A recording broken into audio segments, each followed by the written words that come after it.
Now, The Hunt Palmer Show. This is a catastrophe. You are now listening to The Hunt Palmer Show. Brought to you by Renaissance Homes and Pools on 104.5 ESPN Baton Rouge. That's what I wished for when I blew out my candle. Locking down the middle of the day. Live from the Raising Cane studio. This is Hunt Palmer. The floor is yours. Welcome in. Hunt Palmer coming to you from the Raising Cane studio downtown in the capital city on this Wednesday. About half the work week in the rearview mirror. Appreciate you hanging out with us on 104.5 ESPN Baton Rouge. Jordan Kitchens, Cassie Spazzali back there on the ones and twos. We've got lots and lots to get to. We will do some SEC baseball power ranks coming up in hour number 2. Koki Riley from The Advocate covering LSU baseball will be with us in 1 hour. Dr. Jeremy Burnham from Oxford coming up in 45 minutes. We got to talk about LSU's pitching plans this weekend. Jay Johnson just alluded to them moments ago out at Alec Box Stadium, and it's a little bit different than what we have seen all season long, and I think there's good reason for that. And we'll also get to some Saints schedule talk, as well as the National Football League will unveil its full schedule with some leaks probably starting in the morning and trending towards the evening release, and we'll get to all that starting right now. Let's get to it with our opening drive. Welcome to the big league. It's time for Hunt's Opening Drive. Presented by Fabry Chevrolet GMC in St. Francisville. As we mentioned there, the NFL will release its schedule tomorrow evening. We already know the opponents for everyone. We just don't yet know time and place just yet. Well, we know place. I guess we don't know time. We don't know the time. Place on the schedule, I guess I should say, is what we do not know to this point. And so for the Saints, you look at this schedule, and there are some things that you'd like to break your way in a season that you feel like you can compete in. Now, frame that any way you want. Do I think the Saints are ready to go blow for blow with Philadelphia and Seattle? Probably not. But do I feel like they're ready to go blow for blow with Atlanta and Tampa and Carolina? Probably. And that means you're ready to go blow for blow to try to make the playoffs for the first time in a few years and try to launch this new era of Saints football with Kellen Moore as the head coach and Tyler Struck as the quarterback and some really exciting young talent that you acquired in last year's draft and certainly the picks that you just made a couple of weeks ago. So this is an important time. And let's go back to the Thursday and Friday of this show prior to Saints-Falcons in the season finale. And I'm sitting here going, I know this has been a nice run. Get 5 wins, your quarterback's starting to do things the right way, you're winning some games late, making some plays, you like the way that your left tackle's playing, you like the way that your quarterback's playing, you got some defenders in the secondary who are making a name for themselves in their first year in the NFL. Do you want to beat the Falcons and be a third-place schedule or second-place schedule, or do you want to drop that game, which will sting for 3 hours, but you're not going to the playoffs? It'll sting for 3 hours. You're not going to like losing that game on the road at Atlanta, but you get a fourth-place schedule. And I said, look, I know the sting of Sunday, but you might want that fourth-place schedule. And now you look up, and you got some teams on this schedule that didn't play very well last year. And that's not a guarantee that they won't play well this year. I'd have told you the Patriots were a pretty nice team to have on the schedule this time last year, and they went to the Super Bowl. So you don't know, but you look at it, and there are some favorable spots. There's no question about it. So we already know, outside the division games, who the Saints will play at home, who they'll play on the road, and they'll go to Europe and play the Steelers. At home, aside from the division, you'll get the Cardinals, you'll get the Browns, you'll get the Packers, you'll get the Raiders, you get the Vikings. That's your home slate. On the road, you got to go to the Ravens, got to go to the Bears, got to go to the Bengals, got to go to the Lions, got to go to the Giants. And then, as I mentioned, Steelers in Europe. So that's what your schedule looks like here. And you don't know a lot. You don't know everything, but there are some things you do know. I do know who's likely to start a rookie quarterback. And the Raiders are the only team on this schedule that fits that mold. Of course, they took Fernando Mendoza in their first overall pick, and the Raiders come to the Dome. I feel good about the Saints in the Dome against the Raiders whenever on the schedule, but I'd like them in the first month. You're talking about a rookie quarterback, a team that wasn't good last year. It's in your building. I'd like to play the Raiders early. That's one request I've got for this team. Now, you look at teams with new coaches. The Saints play a lot of games against teams with new coaches. Of course, you play Atlanta twice, and Kevin Stefanski's there. But you got the Cardinals on the schedule. You got the Browns on the schedule. You got the Ravens on the schedule. You got the Giants on the schedule. And you've got the Steelers on the schedule. That is 7 games against teams with a new coach. We saw the Saints last year. That's an example of a team that had no idea what it was doing early in the season and figured some things out. I know the quarterback changed. I know the schedule changed. It was front-loaded. The easier teams on the back. I'm not speaking in absolutes here, but we're talking about a discussion about what the Saints might like to have here or there. And if I'm asking, I'll take the Browns. I'll take the Cardinals. I'll take those teams earlier in the schedule with the new coach. I'll take the Giants early in the schedule with a second-year coach, with a first-year coach in John Harbaugh, and a second-year quarterback in Jackson Dart. I'd probably rather play those games early. Not an absolute, but I'm looking at 7 of them, maybe play a few of them early. And then the other thing you look for, and I've talked to former NFL players about this. I've talked to Jacob Hester about this. I've talked to my guy Brandon Taylor about this. I've talked to Jeremy Hill about this. You look at the weather, right? The Saints are a warm weather team in a warm weather division. What are the odds you got to go somewhere and play in miserable conditions? This is never an absolute. You could catch a mild day in Green Bay. You can catch a frigid day in Charlotte. You never know, right? But you look at the real potential cold weather road games. Atlanta's not. Tampa's not. Carolina, not really. The Lions are not. The other ones are. Ravens, Bears, Bengals, and Giants could be cold. Now, we're not talking about the Drew Brees Saints here. We're not talking about a shotgun offense that's constantly throwing the football. It's trying to throw for 5,200 yards. It's trying to throw for 42 touchdowns. That's not really adept at running the ball as well, that wants to protect the passer and relies on a rhythm passing game.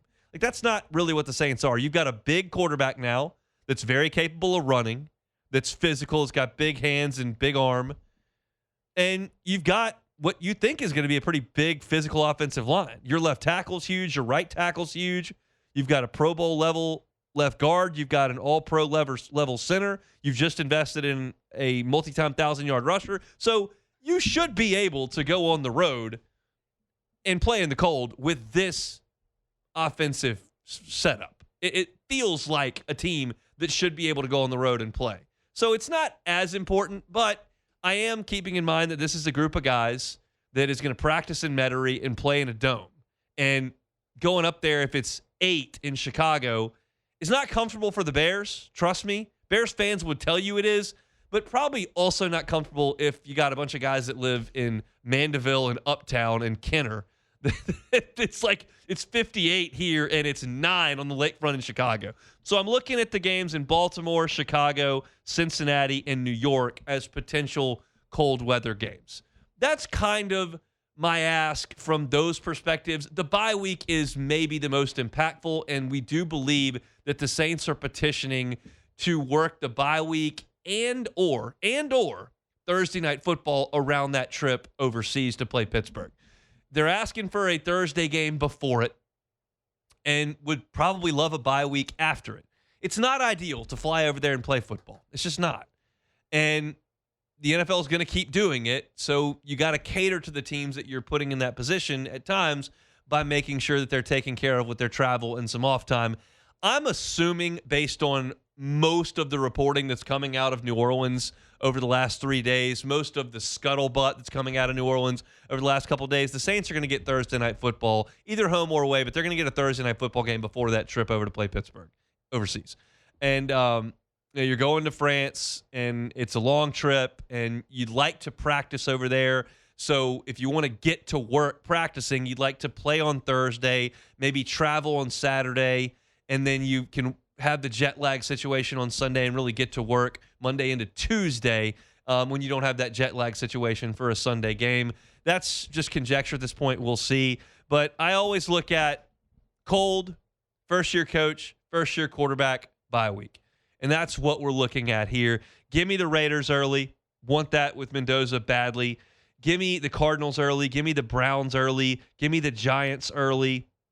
Would love all of that. And if you could spare Chicago in late December and you can knock that one out in sometime in October, I'd be okay with that. Chicago is the coldest of those situations. Cincinnati's no picnic, and of course New York isn't either. But Chicago's a monster when you get into December and January.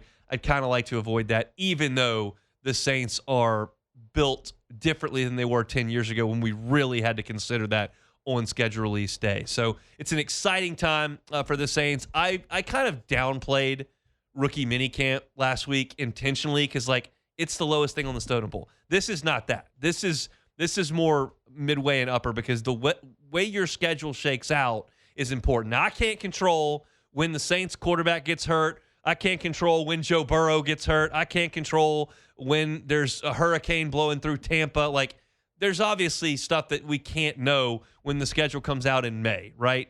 But there are some things you can wish for that feel advantageous, and we'll be certainly looking for those when the schedule gets released tomorrow. Undoubtedly, there will be leaks throughout the day. We'll be locked on to Twitter, and Ross Jackson at LouisianaSports.net. We'll have a tracker up with those links so you can go throughout the day and just make sure that nothing else has gone on. And then once the entirety of the schedule is released, we'll obviously have that at LouisianaSports.net, and we'll react to that coming up on Friday's show. But wanted to get this to y'all today. And, of course, we also have our Saints YouTube channel that you can find on-demand Saints content all the time.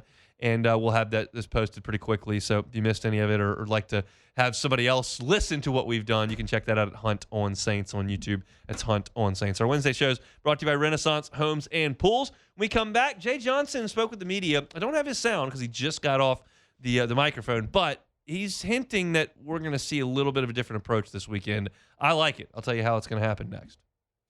The Hunt Palmer Show. Fabry Chevrolet GMC, FabryChevrolet.com, FabryChevrolet.com. It's Highway 61 in St. Francisville. Make that short drive up to St. Francisville. I told y'all last month my wife and I went up there to celebrate our 5th anniversary, a little staycation here. It's a hop, skip, and a jump from Baton Rouge, just right up the highway. And if you're closer in Baker, in Zachary, St. Francisville, over in Point Capee Parish, and New Roads, and Feliciana's, it's right there. Go see them. Fabry family has been in this community for 35 years. Their customer service is phenomenal, and they've got a great inventory of phenomenal Chevrolets and GMCs. If you're looking for a new Chevy Suburban, Chevy Tahoe, they got them. GMC Yukon, Denali, they got them, and you'll get a great buying experience when you stop by. You can start that buying experience online at FabryChevrolet.com. Go see them, Highway 61 in St. Francisville. Fabry Chevrolet GMC.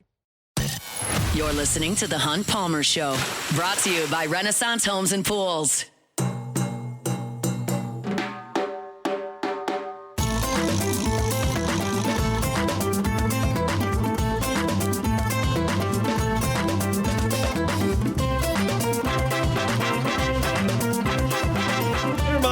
About our friends at First American Bank and Trust. First American Bank and Trust. You can find them online at fabt.com. Been in our communities, I guess I should use plural there, in Southeast Louisiana for 116 years.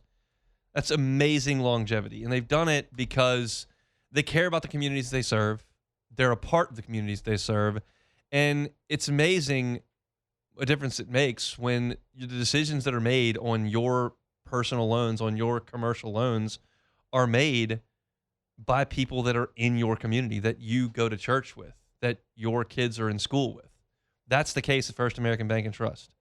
All 25 of their locations right here in Southeast Louisiana. They've got their Let Freedom Fly American flag giveaway coming up. It's happening Wednesday, May the 20th, so next Wednesday, a week from today. They're going to give away 500 American flags completely free.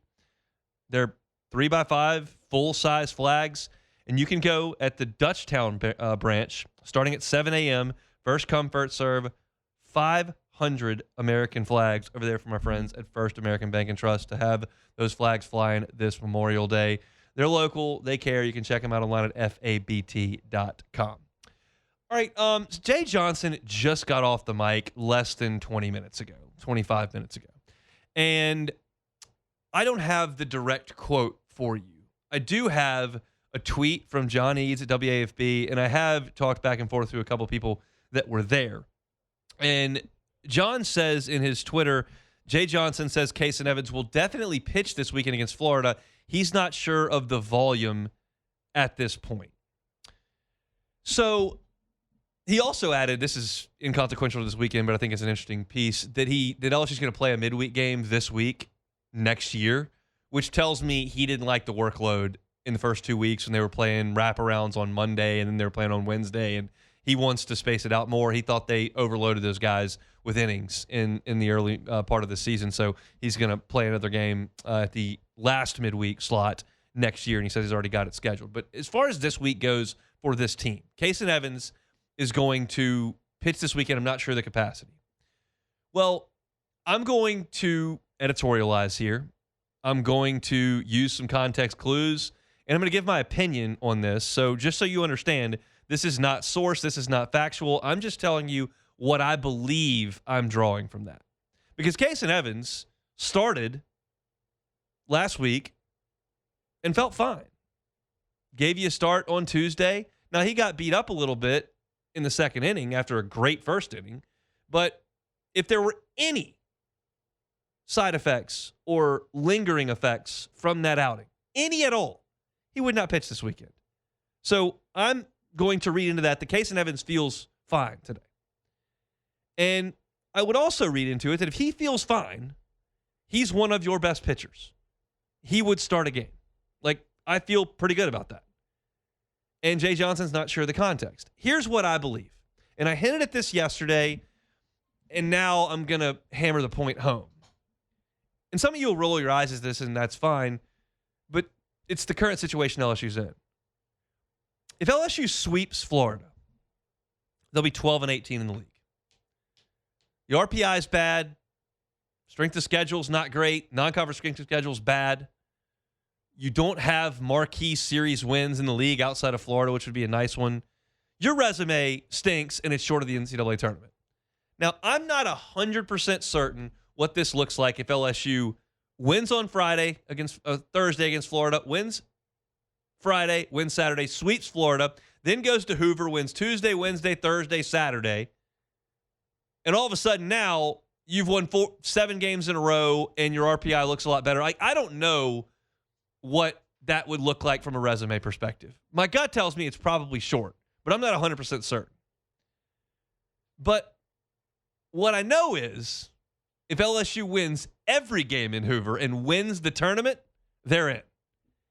In both of those scenarios, either sweeping Florida and making a run to get an at-large, or getting swept by Florida and going to Hoover and winning the tournament, both of those involve going nuts in Hoover and winning a lot of games in a row. So the only thing I know that LSU's got to do to make the NCAA tournament is win the Southeastern Conference tournament in Hoover. And you know what I'm probably not going to do in this situation? Burn up a bunch of arms against Florida in a essentially meaningless series that are going to compromise me on Tuesday. Because LSU will play a team they can beat on Tuesday. You probably won't see an ace. You could. You probably won't. And it's not going to be one of the top 4, 6, 8 teams in the league. So you'll probably see a team you can handle on Tuesday.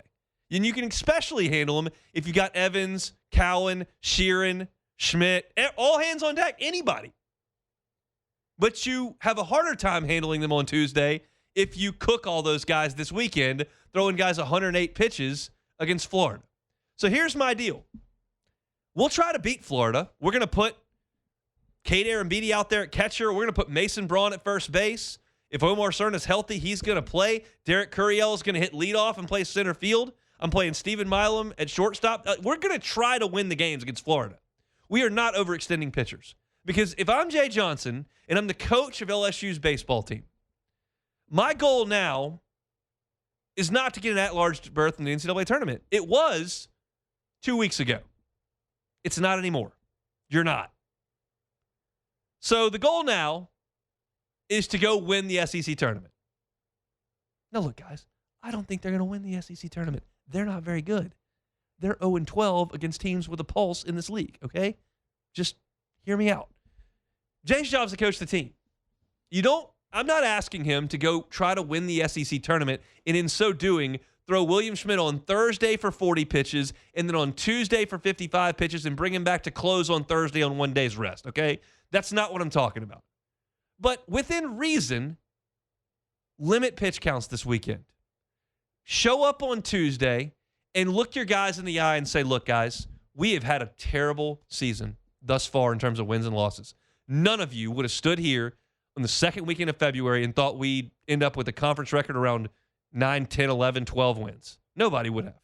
But we did, and it's over. None of it matters anymore. It is completely gone.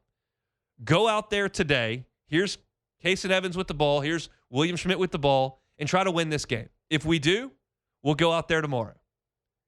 And if you can navigate a couple of aces, get hot, hit a couple of home runs on Wednesday and Thursday, maybe you get to a point where you're playing a bunch of teams that are really good and are limiting their pitch counts. Paul Skeens didn't run his pitch count up when LSU was in Hoover. They yanked him in the fourth inning. And maybe we can have some fun and win this thing. But don't play with pressure. Play loose. Play free. And I'll set your pitching up the best way that I can. Ultimately, you're going to have to pitch everybody on the staff if you're going to go win the SEC tournament. But I would shift my focus, if I'm Jay Johnson right now, away from Florida. Now, look, if you go out there on Thursday and Schmidt gets you off to a good start and you get a couple of nice innings from Garcia and Cowan throws 2/3 of an inning and you get a matchup inning and all of a sudden you've got a 7-3 lead in the 8th, sure, throw Sheeran for 2 innings. Go win the game. I'm not telling you to pitch a bunch of freshmen who haven't thrown all year or to sit your best players. But if the opportunity presents itself and within reason, but don't throw Sheeran 65 pitches like you did against A&M, don't do that on Saturday, which is game 3 of this series. Don't do that. That doesn't help. You need all your help for the SEC tournament. When you lose in Hoover, it's over. We'll do some extra interviews. Guys will get ready for the draft. We'll send some guys off to summer ball. Jay will start hammering the portal. Everyone is understanding of the page that we're on here. I'm not trying to paint these delusions of grandeur that LSU is about to go to Hoover and just cook. But I would try to set it up the best you can. And I feel like Jay is alluding to that in a way. And I would never have said, or I would have been uncomfortable saying 6 months ago that Jay Johnson would ever say that. That he would say, yeah, these 3 games we're going to manage, but we got to be ready for next week. But I heard him say different things this year. We're going to play the young guys. We're going to play the young guys. He was looking with an eye on next year 6 weeks ago. Now, the younger players turned out to be better. Who do you want in the lineup? Omar Cerna or Trent Caraway? The younger guy, he put the better team on the field. But he was doing it with an eye on next year, and it just happened that it was LSU's best plan moving forward this year. But I've never said this in covering LSU. I would limit everybody to two innings, 55 pitches this weekend, and we'd be ready to go on Tuesday. It gives you very, very little chance to win the SEC baseball tournament. But that's the only thing you got. You might as well try to go do something magical. Because, look, you're an LSU fan if you're listening to this, probably. How many times have you looked at LSU come Thursday of the SEC tournament when they've won 19 league games or something and gone, well, I don't really care if they win today or not. Got to get ready for regionals. LSU, if they get to Thursday or Friday, will be playing teams that feel like that. No, they're way better than LSU. And there's a reason LSU's gotten to the finals and has won this thing before. Has won it a lot because they're really good. And LSU's not really good this year. And the teams they would play when they got there are pretty damn good. But I believe that Jay Johnson will take his foot off the gas this weekend with his pitcher specifically. And I think they'll be ready to go on Tuesday. And I think that's the right thing to do. We'll see. They'll announce, I guess, tonight, theoretically, some probables. And I've already seen some interesting ones in the SEC. Like A&M's got their best starter, Sims, is dealing with a little bit of tightness. He's shut down this weekend, may not pitch. You've seen a odd look from Mississippi State this weekend that they're going with. You're seeing some teams, Arkansas shaking their rotation up. Everybody's in a different circumstance, and you're going to do things that benefit you moving forward. And for LSU, the only forward is Hoover. So that's how I would handle things. We'll see exactly what that looks like, but I have a feeling it's going to be a little bit different this time around for the Tigers. Our Wednesday shows brought to you by Renaissance Homes and Pools. They're online at builtbyrenaissance.com, builtbyrenaissance.com. We still got plenty to do here over the course of the next 90 minutes. It's What If Wednesday coming up next, so if you would like to send us a question, a what if question, fire away at our text line, 225-499-1045, brand new text line. Been great, really interactive, so appreciate y'all. If you've got a question for me, a what if for me, 225-499-1045. We'll take them, certainly get them out of the Bayou Ford chat as well. Got my SEC Baseball Power Rankings coming up in 1 hour. Koki Riley will be here in 30 minutes talking Tiger baseball as well. Don't go anywhere. We're cruising along on a Wednesday edition of the Hunt Palmer Show. The Hunt Palmer Show. Lifetime Roofing, lifetimeroofingla.com, lifetimeroofingla.com. I've been telling you for months and months about the lifetime workmanship warranty that Lifetime Roofing offers, and they do, and that's why you should sincerely give them a look when it's time for a new roof. But they also offer professional installation of gutters. They also offer professional installation of siding. They also offer professional installation of windows. You look at the outside of your home, roofs, siding, gutters, windows. Lifetime Roofing handles all of it. So check them out online at lifetimeroofingla.com. If you need financing, they've got it for you. 0% up to 18 months. Even if you've got a deductible on your roof that you'd like to finance because you've got a sizable 2% on a large roof or whatever the case may be, they can help you with financing in that way as well. They're based right here in Baton Rouge, can help you out all across the I-10 corridor into Texas, over to Houston, anywhere in South Louisiana. It's Lifetime Roofing. Find them online at lifetimeroofingla.com. You're listening to The Hunt Palmer Show, brought to you by Renaissance Homes and Pools.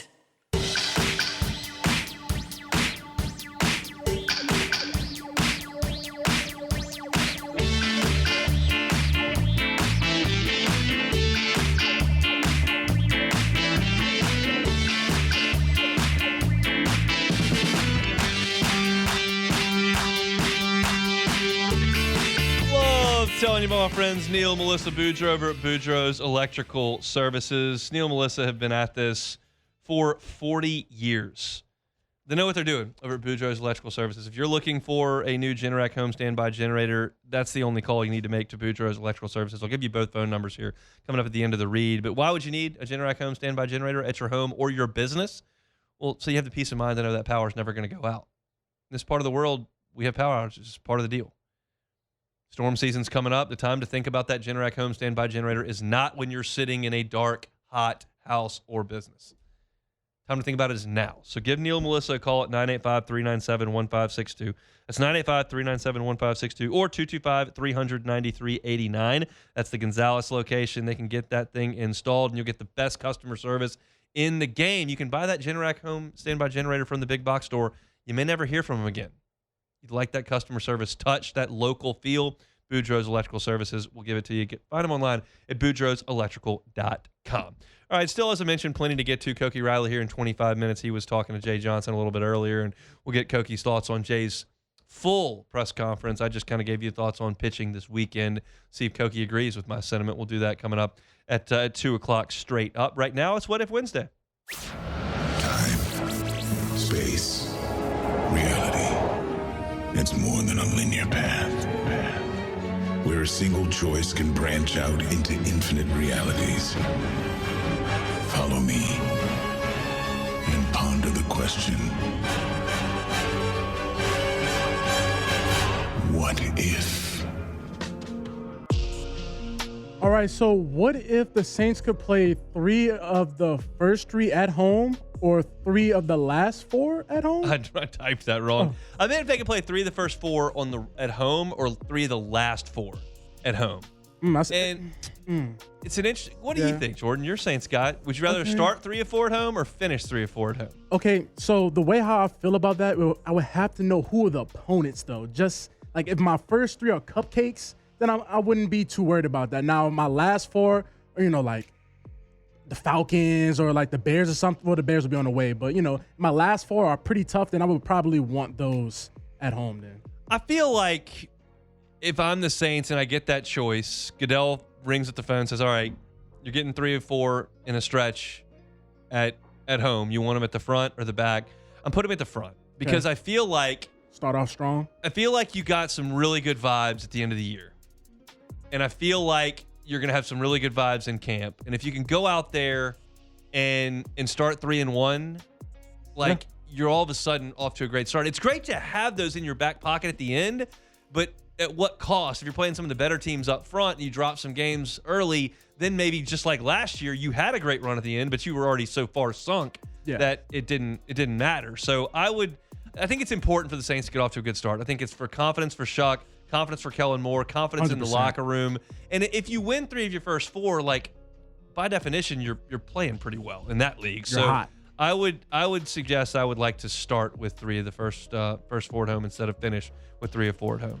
As long as we're not playing the Bears in like December or January, I'm good. I listen to the Chicago folks talk about bear weather, and I don't even believe them. Like I don't think they talk about how great it is and how they love it. I don't believe that they like that. Oh, no way. That Rams game, there's no way in the world you like that. So what if Allen Graves isn't a first-round pick?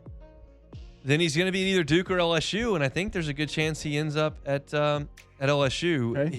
It's being reported. Jeff Borzello said today that he was at the NBA scouting combine, and that his preference is to be a first-round pick, get a guaranteed contract in the league, and start his professional career. Yeah. If you're not, then you can obviously go to college and do it that route.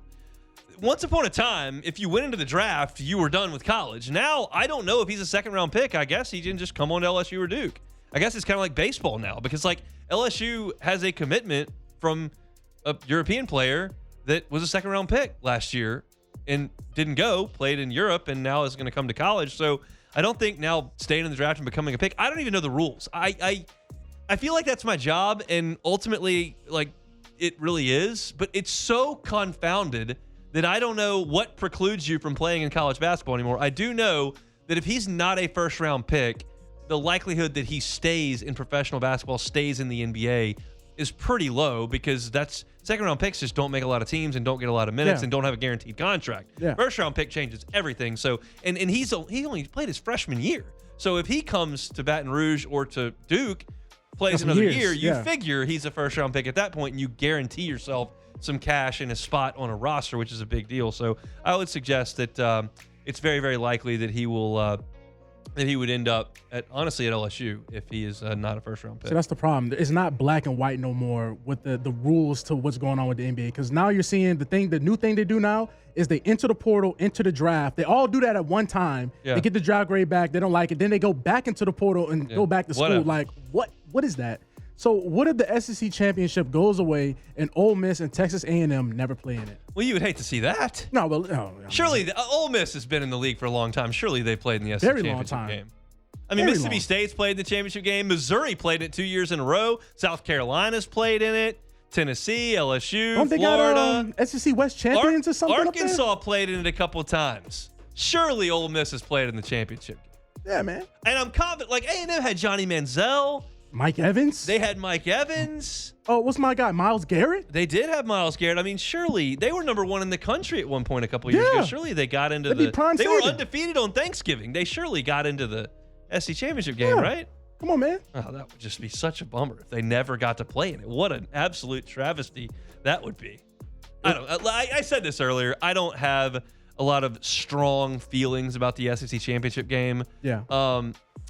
I wouldn't be devastated if it went away. When it was a deal where you had 12 teams, you had 2 divisions, it kind of felt straightforward. Now we get into this deal with 16 teams. It's all convoluted. Like, they tied them, but they had a better record against common opponents, and it's just like, I don't know. And ultimately, you're competing to play in a game that can saddle you with another loss that may lessen your resume for a playoff. It just, I get why it's there. Trust me. The dollar signs are astronomical for that game, but like, I'm not going to be just devastated if the week after Thanksgiving next year that I don't have Georgia and Texas in the title game. Like, Georgia and Texas probably played 6 weeks ago. Literally, Like, that's the I'm just problem. not because there was a time there when you had the permanent opponents where like LSU and Florida never played in the championship game, and Alabama and Tennessee never played in the championship game, and Auburn and Georgia never played in the championship game because the winner of that game was the one moving on. Right, and the loser probably didn't win its division, so Yeah.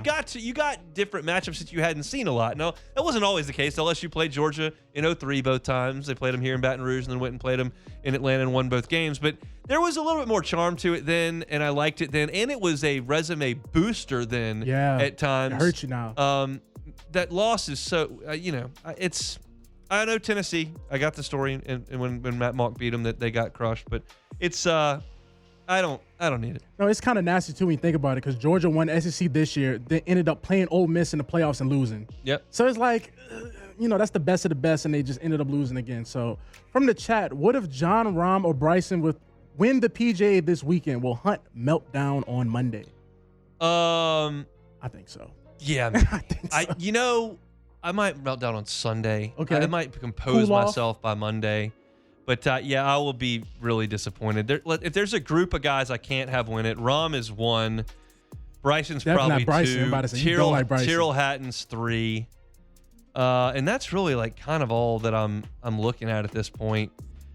Because Patrick Reed and Brooks gave it up. And it feels washed. Phil's not playing. Yeah. There's only like 4 guys that I got to avoid here. The question is, who am I going with in fantasy golf? And folks, we're really sweating that, but we won't bring that to the airwaves. But that's it for What If Wednesday. That's it for What If Wednesday. On this Wednesday, we're brought to you by Renaissance Homes and Pools, built by Renaissance.com, built by Renaissance.com. Text my guy, Joey Blanchard. He wants you to send him a text. He's the owner of the company at Renaissance Homes and Pools. You can send him a text at 225-252-7745. You send Joey a text, say, hey, I want to talk about a pool. He'll call you back. The beauty with working with Renaissance Homes and Pools, you work with the owner of the company every step of the way. He's there for the consultation. He's there for the design. If you know what you want, they'll design that for you. If you have no idea, you just want a swimming pool in the backyard, they'll walk you through that steps with their unbelievable software that can customize things to scale right there in front of your very eyes. He'll be there when they dig the pool. He'll be there when they fill it. He'll be there when they finish it. He's done it for dozens and dozens and dozens in the Baton Rouge area. And it's not just pools. Outdoor kitchen, Renaissance Homes and Pools. And if you want to build that forever home, your spot forever, Joey can do that as well. He's done that for folks in our area for years and years. So shoot him a text, 225-252-7745. Say, hey, Joey, heard about your spot on Hunt Show. I'd just like to talk about a pool. He would love to have that conversation. If you'd rather do it online, you can do it there at builtbyrenaissance.com. It's builtbyrenaissance.com. We are chugging along here on this Wednesday, about half that work week in the rearview mirror. SC Baseball Power Rankings are coming up at 2:30. I also want to talk about Stephen Milam a little bit as we move forward in the show. I wrote about him at louisianasports.net today and the decision that he's going to have. He's really had a nice year. I wouldn't suggest it's been a stellar year, a superstar year, an All-American year. He's not going to be the first pick in the draft like Rock Chalowski, and Justin LeBron hits a bunch of homers and he gets a bunch of fanfare for that. And there are other shortstops in this league that may be more noteworthy than Stephen Milam in the national spotlight. But Milam is hit well this year. His defense is spectacular, and he will ultimately have a decision to make coming up this summer. I feel like it's likely, very likely, in fact, that he moves on to professional baseball. But you never know. And I went through some numbers of signing bonuses and draft slots and those things at louisianasports.net if you want to check that out. It's certainly not predictive. It's not reporting in any way. I'm just kind of adding some context to it because I've gotten that question a lot about Milam. So we'll talk about that potentially with Koki and as we move forward into hour number 2. When we come back, we'll close out hour number 1. It's the Hunt Palmer Show. The Hunt Palmer Show. Speaking of baseball, I love telling you about Marucci because it's such a gem here in Baton Rouge. Like, it's such a cool thing for us to have the official bat of Major League Baseball. And you can go take a tour and learn the story of how Marucci went from a backyard to the bat in baseball. 2 former MLB players, their trainer, made a bat, kept making bats. All of a sudden, they make the bat. And you can learn about that story. You can also see where they make 1,200 of them a day to send off to the best hitters in the world. I need them to send to Cubs some better ones than the ones they've been using for the last 3 days when they can't seem to get a hit. Bregman hit a homer yesterday. Shout out Marucci. But I need some more lumber from the Chicago Cubs. You can learn where they send bats to the best in the world over at Marucci. Get a ticket at maruccisports.com/campus-tour. It's all there at maruccisports.com. You're listening to The Hunt Palmer Show, brought to you by Renaissance Homes and Pools.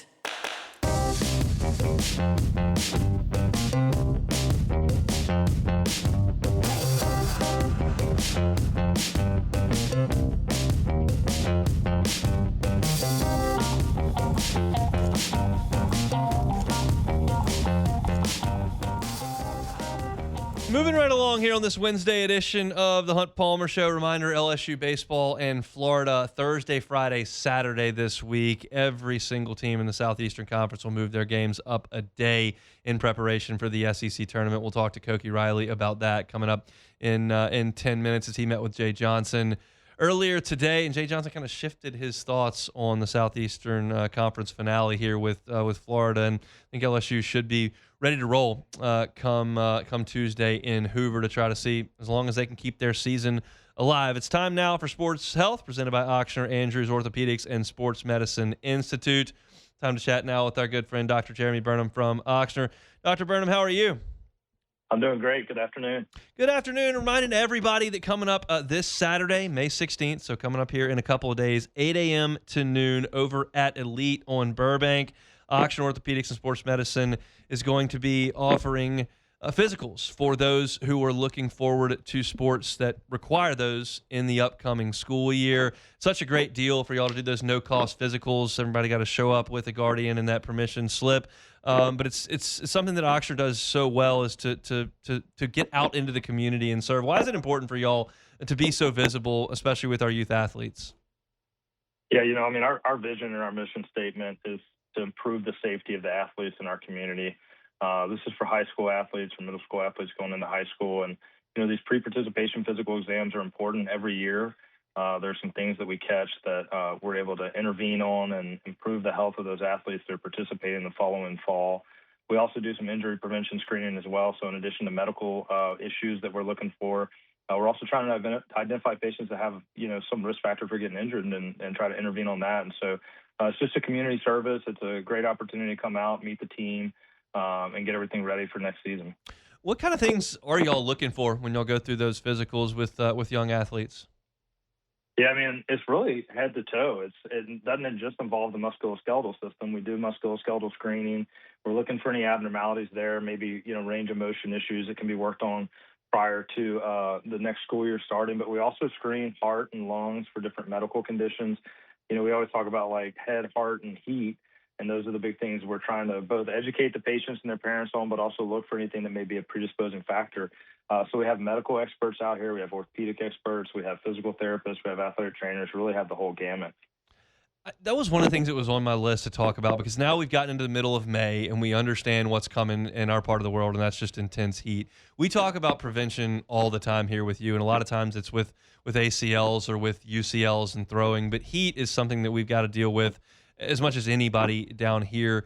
How important is the wrong word, but like I know that y'all are helping parents and coaches every step of the way to make sure that they're taking every measure possible in these summer months. Yeah, it's probably maybe the single most important thing when we think about our athletes out there. And you think back years ago, maybe we didn't have the education and understanding that we do now, but now we're really learning just how dangerous it can be. Obviously, we're in South Louisiana. That's about as hot and humid as anywhere in the country. We have different ways that we're able to screen how dangerous the time is. And, as you probably know, like in high school football, it actually affects what goes on during the summer and those first few weeks of the season in terms of when they can practice, because we're trying to make sure that they're practicing during periods of time that are not the peak heat and humidity times. So that's a big part of it. Another part is early recognition. And, we spend a lot of time trying to educate, the coaches, parents, anybody that may be out there on the sideline during practice. Early recognition of heat illness is key. Rapid cooling is something that we talk about a lot. We work with all the schools that we go to implement a system where they have a cooling tank and they have good thermometers and a good way to gauge people's core temperature. And then we have protocols in place called emergency action plans and heat protocols. And so if somebody does show signs or symptoms of heat illness, that people can spring into action quickly, because that's probably the most important thing. And certainly in the community and the area that we live in, this is something that is a lot more common than we want it to be. So really trying to get out there, get the word out there, train people and change the way that we address these early, or I guess late summer and early fall practices. Reminder at 5444 Burbank here in Baton Rouge, the Auction Orthopedics and Sports Medicine Institute at Elite Training. Sports physicals this Saturday, 8 a.m. to noon. Just bring your guardian and that permissional slip. If you've got a sport that's coming up that you need, get that physical done for. You can knock that out at no cost coming up this Saturday. And Dr. Burnham also wanted to recognize one of y'all's own that was recognized earlier on this month. That's right. I want to give a shout out to Dr. Julie Newman. She's one of my colleagues over here. She's an orthopedic surgeon. She is dual board certified and dual fellowship trained, which is really rare. So she did her whole orthopedic surgery residency, which is 5 years after med school. But she also did a fellowship in sports medicine for a year and then went and did another fellowship in foot and ankle. So she's extremely talented. She's from Louisiana, from Baton Rouge, practices here at the Grove at Ochsner, and she was just awarded the best doctor in the 225 awards. So just super proud of her. Glad to be on the team with her. She's an athlete herself, does endurance sports. And was a collegiate athlete, and so she's really a tremendous asset to the team, and I'm glad that she was able to get that recognition. Incredible stuff for Dr. Julie Newman, who has been on our show multiple times, best doctor in the 225. Fantastic stuff over there at Ochsner. Dr. Burnham, we appreciate the time. We'll talk in a couple of weeks, and best of luck with everything that goes on Saturday. It's awesome stuff. Have a great one. Thank you. That is Dr. Jeremy Burnham from Ochsner. They'll be out there at Elite coming up 8 to noon on Saturday, so you need a physical. Get on by and see them over there at Ochsner. That's it for hour number one here. Fast moving on this Wednesday edition of the Hunt Palmer Show. Started things looking at the Saints schedule, which will be released tomorrow. Catch that at Hunt on Saints. Some Jay Johnson pitching comments. It's What If Wednesday before closing out the hour. We'll take a timeout for local and national headlines and Sports Center. And we'll get Koki Riley talking baseball next. The Hunt Palmer Show. Gotros Outdoor Power. Gotros Outdoor Power. 2 locations. Right here in Baton Rouge on Airline Highway and one in Gonzales. National Hustler Dealer of the Year 2 of the last 3 years. If you're looking for a Hustler zero-turn mower, no place you need to go other than Gotros Outdoor Power. They've got the largest hustler inventory in the state by far, and they give that customer service touch that you're looking for from that local company. The Gotro family's been in charge there for 22 years. And look, if you need a new zero-turn, but you don't have the trailer, well, they can get it taken to you. That's part of the customer service. If you need parts, they've got trucks on the road all the time. They got the largest parts inventory in the state. They will take care of you long after you buy that zero-turn mower. So go see them on Airline Highway. They've got a huge inventory there. They've also got a great showroom and inventory in Gonzales as well. It's grass growing season. That means it's grass cutting season. Need something to cut that grass. Gotros Outdoor Power.